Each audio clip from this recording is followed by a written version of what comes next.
Hey everybody, happy Thursday. So I thought today we would talk about psychological defense mechanisms. Psychological defense mechanisms are there and put in place to help protect a person mentally and emotionally. When our ego feels attacked or things like that, we tend to become defensive, right? And so there are certain ways that we react and engage with the world. Psychological defense mechanisms are typically automatic. We don't even think about it consciously. It just automatically happens. And it also includes body sensations that trigger reactions on its own.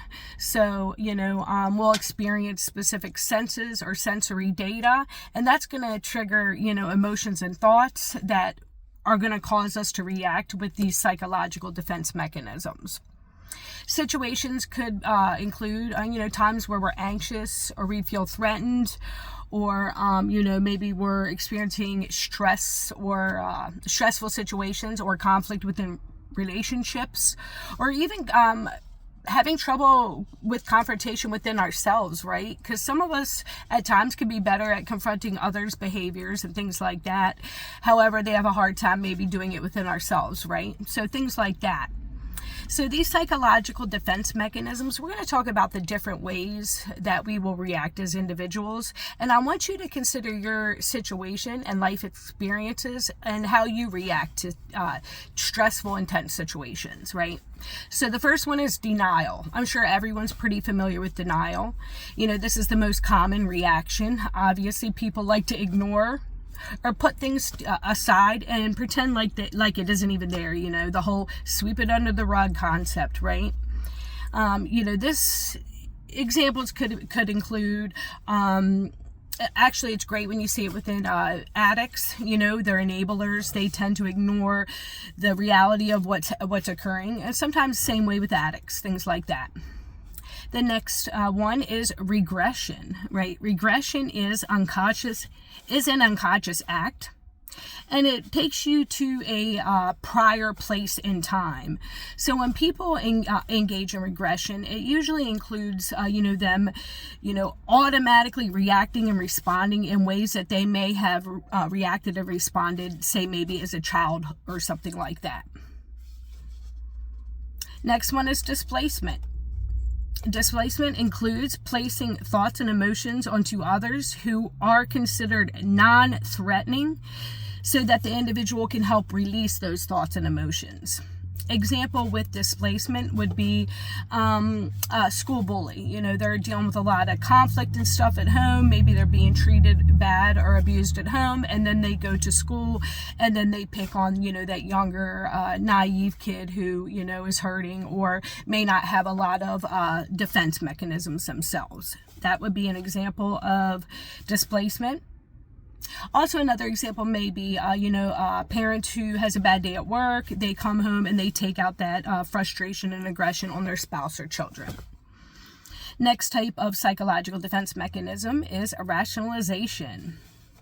Rationalization includes rational explanations that are used to explain away unacceptable behavior. Now, I know that anybody that's ever been in a toxic relationship has probably definitely dealt with rationalization at some point. They'll say things like, well, everybody else is doing it, or, it's really not that bad, those types of things. Next defense mechanism is projection.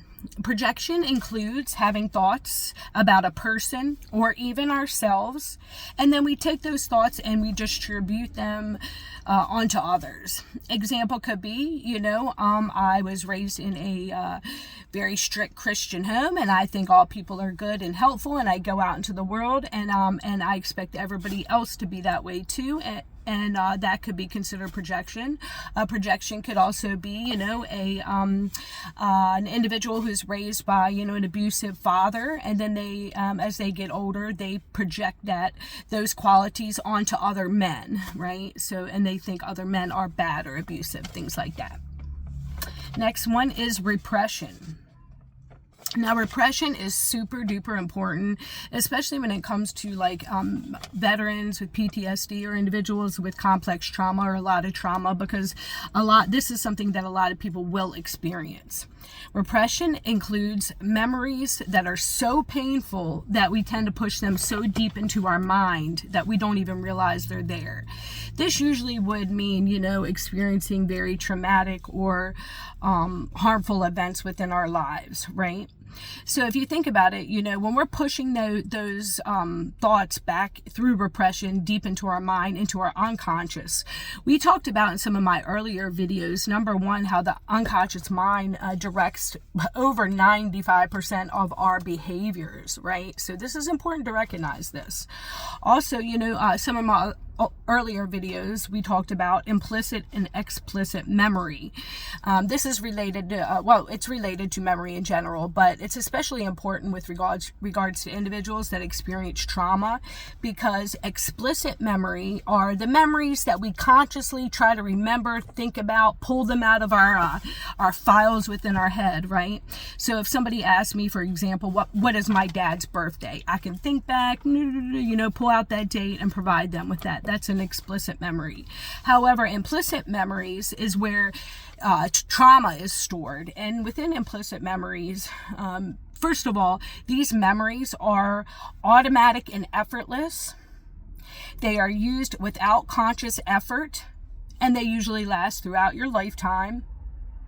And these implicit memories influence thoughts, behaviors, coping, outlook on life, and how a person responds to stimuli. So when you think about, trauma being stored in your implicit memory, and knowing that your implicit memory is the one driving your conscious behavior, but you're not even conscious that it's doing so, that's why it's so important to address, because, trauma is stored there. So, if you experience a specific, say, for example, if you're a combat veteran and you hear a loud explosion or gunshot, that will immediately trigger those senses that will then throw you back into that implicit memories, which will then activate your trauma response system.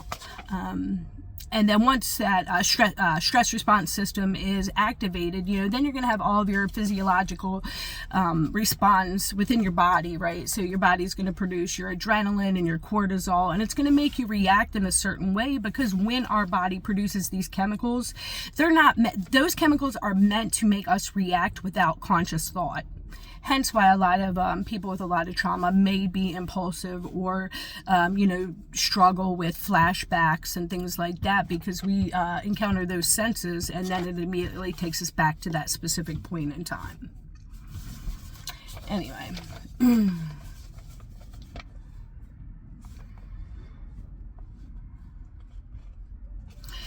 This takes me to a quote by Coach Mike Bayer, which was on Dr. Phil many times, and that's how I encounter him. But he brought up an analogy which I thought was really, really cool, right? He says, trauma is like trauma gets repressed and stuffed back into that unconscious part of our brain that is dictating so many of our behaviors, right? So he says, trauma is like that child or abused animal, and they're stuffed down in the cellar in the house, they're ignored, they're abused, they're pushed away and ignored, and eventually that's going to bust out of that cellar, and when they do, it's probably going to be aggressive and inappropriate and fearful and aggressive, and all these negative behaviors and thoughts and emotions, right? And traumas can be looked at the same way, right? The further you push it down and the longer you wait to address it, the more aggressively it's going to come out, and you're going to experience that within your own life, which is why it's so important to address. Anyway, I hope you enjoyed my videos. I kind of use myself as my own research project. So it's been going on for about 15 years, reflecting, analyzing, thinking about anything regarding human behavior, and goes into making us who we are. I analyze it within myself, but it also helps me to really understand and relate to other people as well, because when you realize how complex we are as individuals, you have to respect, appreciate, and admire the fact that other people are just as complex which could be in so many different variables than we are ourselves.